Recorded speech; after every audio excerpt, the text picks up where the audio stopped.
Bonjour, je suis Mina. Je suis mère, épouse, sœur, amie et fière d'être membre de ma communauté.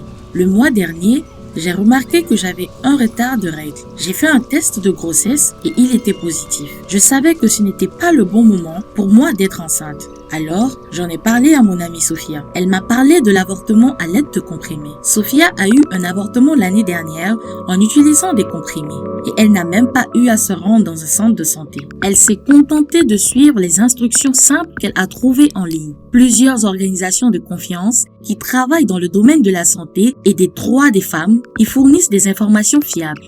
J'ai utilisé un calculateur de grossesse en ligne pour déterminer que j'étais enceinte de moins de 12 semaines, ce qui m'a permis d'utiliser par moi-même des comprimés d'avortement en toute sécurité. La mifepristone et le misoprostol sont des médicaments efficaces pour interrompre une grossesse. Ils agissent ensemble pour vider l'utérus en déclenchant un processus similaire à une fausse couche. Mon vendeur local de médicaments n'avait pas de mifepristone. Alors, j'ai utilisé le misoprostol seul. C'est un tout petit peu moins efficace, mais quand même très sûr. L'ensemble du processus d'avortement peut prendre de quelques heures à une journée. Quand je me suis sentie prête, j'ai placé 4 comprimés de misoprostol de 200 microgrammes chacun sous ma langue. Après 30 minutes, j'avais avalé ce qui restait des comprimés avec de l'eau. J'ai ensuite attendu 3 heures et j'ai répété le même processus 2 fois de plus. En tout, du début à la fin, j'ai pris 12 comprimés. Je savais qu'il était normal d'avoir des crampes et des saignements plus forts que pendant les règles normales. Et pour réduire la douleur, j'ai pris de l'ibuprofène. J'ai eu des nausées, des vomissements, de la diarrhée, de la fièvre, des frissons et des maux de tête. Tous des effets secondaires courants pendant ce processus. J'ai lu que tu dois te rendre dans un centre de santé pour obtenir des soins si les saignements sont tellement abondants qu'ils imbibent plus de 2 serviettes hygiéniques taille maxi par heure pendant 2 heures.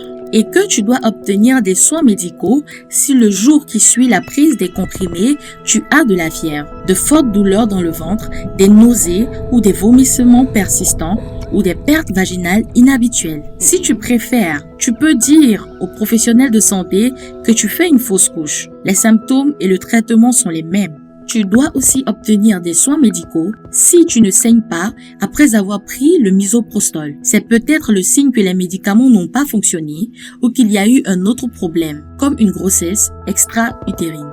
Dès le lendemain matin, je me suis sentie plutôt bien. J'ai continué à avoir des saignements légers pendant presque 2 semaines, mais c'est normal. J'ai lu que je pouvais retomber enceinte dès le 8e jour après un avortement avec des comprimés. Alors, j'ai pris des dispositions pour commencer immédiatement à utiliser un moyen de contraception. J'ai été tellement soulagée de savoir que je n'étais plus enceinte et reconnaissante aussi d'avoir appris qu'on pouvait provoquer un avortement avec des comprimés. C'est pour cette raison que j'ai souhaité te raconter mon histoire. Pour en savoir plus sur l'avortement avec des comprimés, consultez le site www.ipas.org/avortement avec des comprimés.